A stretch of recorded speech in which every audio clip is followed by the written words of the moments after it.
আজ 22শে আগস্ট 2025। আজ হাওড়া স্টেশন থেকে আমাদের ট্রেন আছে 13029 হাওড়া মোকামা এক্সপ্রেস, রাত্রির 11টা 20-তে। আজ আমি আপনাদের নিয়ে যাব ঝাড়খণ্ড রাজ্যের দেওঘর জেলায়। দেওঘর ঝাড়খণ্ড রাজ্যের ৫ম বৃহত্তম শহর। এখানে আসতে গেলে আপনাকে প্রথমে আসতে হবে জেসিডি রেলওয়ে স্টেশন অথবা দেওঘর রেলওয়ে স্টেশন। এটি সাঁওতাল পরগনা বিভাগের দেওঘর জেলার সদর শহর। এটি হিন্দু ধর্মের একটি গুরুত্বপূর্ণ পবিত্র স্থান। এখানে হিন্দু ধর্মের 12টি শিব জ্যোতির্লিঙ্গের একটি বৈদ্যনাথ মন্দির এবং ভারতের 51টি সতীপীঠের একটি অবস্থিত। দেওঘর প্রথমে দুমকা জেলার একটি অংশ ছিল। দেওঘর শব্দটি দেওঘর অর্থাৎ দেবঘর শব্দ থেকে এসেছে, যার অর্থ হল দেবতাদের নিবাসস্থল। দেওঘর জ্যোতির্লিঙ্গ দর্শনে জুলাই আগস্ট মাসে 7-8 লক্ষ ভক্তের সমাগম হয়। ভক্তেরা সুলতানগঞ্জ থেকে জল তুলে 108 কিলোমিটার পায়ে হেঁটে বাবার মাথায় জল ঢালে এবং পুণ্য অর্জন করে। এই যাত্রাকে কাভার যাত্রাও বলা হয়। পৌরাণিক কথা অনুযায়ী দশানন রাবণ ভগবান শিবকে প্রসন্ন করার জন্য হিমালয় পর্বতে ঘোর তপস্যা করছিলেন, আর এক এক করে নিজের মাথা কেটে শিবলিঙ্গের ওপর সমর্পণ করতে থাকেন। 9টি মাথা সমর্পণ করার পর যখন 10ম মাথা কাটতেই যাবেন, তখন ভোলানাথ প্রসন্ন হয়ে রাবণকে দর্শন দেন আর রাবণকে বর চাইতে বলেন।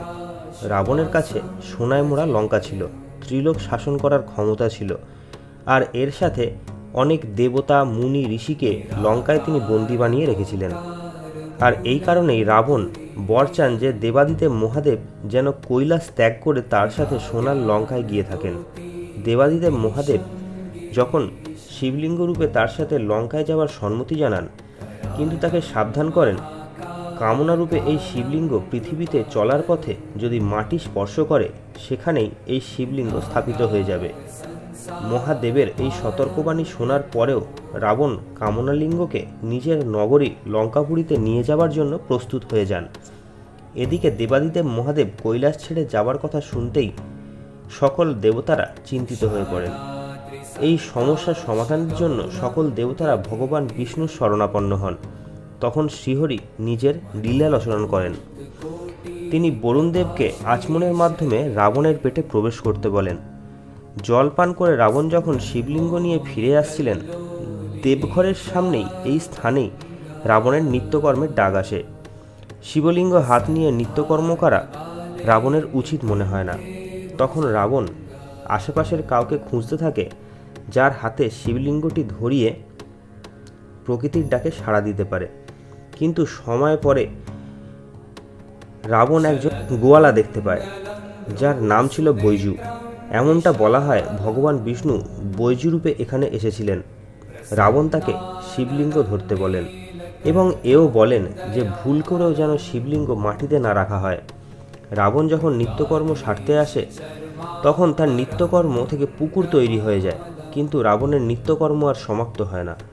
তখন বৈজুরূপী ভগবান বিষ্ণু বলেন যে এবার অনেক দেরি হয়ে যাচ্ছে, আমি আর শিবলিঙ্গ ধরে দাঁড়িয়ে থাকতে পারছি না।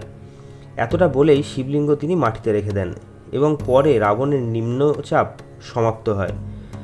যখন রাবণ ফিরে আসে, তখন হাজারো চেষ্টা করেও রাবণ শিবলিঙ্গটি মাটি থেকে তুলতে পারে না। তখন রাবণ ভগবানের লীলা বুঝতে পারেন। তখন রাবণ শিবলিঙ্গের ওপর হাত দিয়ে চেপে এখানেই পুঁতে দিয়ে চলে যান। সে কারণেই শিবলিঙ্গর কিছু অংশই মাটির থেকে ওপরে এখানে দেখতে পাওয়া যায়। এমনটা বলা হয় দেওঘরে অবস্থিত বৈদ্যনাথ ধামে চাওয়া মনোকামনা দেরিতে হলেও অবশ্যই পূরণ হয়। আপনি যদি বৈদ্যনাথ ধাম জ্যোতির্লিঙ্গ দর্শন করে থাকেন, কমেন্ট বক্সে অবশ্যই জানাবেন। রাবণকে দর্শন দেওয়ার পর ভগবান শিব রাবণের 9টি মাস্তক জোড়া লাগিয়ে এখানে একজন বৈদ্যের কাজ করেছিলেন। সেই জন্যই এই জ্যোতির্লিঙ্গ বৈদ্যনাথ ধাম নামে পরিচিত। আবার একথাও প্রচলন আছে ভগবান শ্রী বিষ্ণু বৈজু নামক গোয়ালার ছদ্মবেশে এখানে শিবলিঙ্গ স্থাপন করেন, তাই এই জ্যোতির্লিঙ্গ বৈজুনাথ নামেও পরিচিত। তবে রাবণ প্রথম ব্যক্তি যিনি সুলতানগঞ্জ নামক স্থান থেকে 108 কিলোমিটার পথ পায়ে হেঁটে এই জ্যোতির্লিঙ্গের জলাভিষেক করেন এবং তারপর থেকেই এখানে সুলতানগঞ্জ থেকে জল এনে শ্রাবণ মাসে বাবার মাথায় জল ঢালার প্রচলন আছে।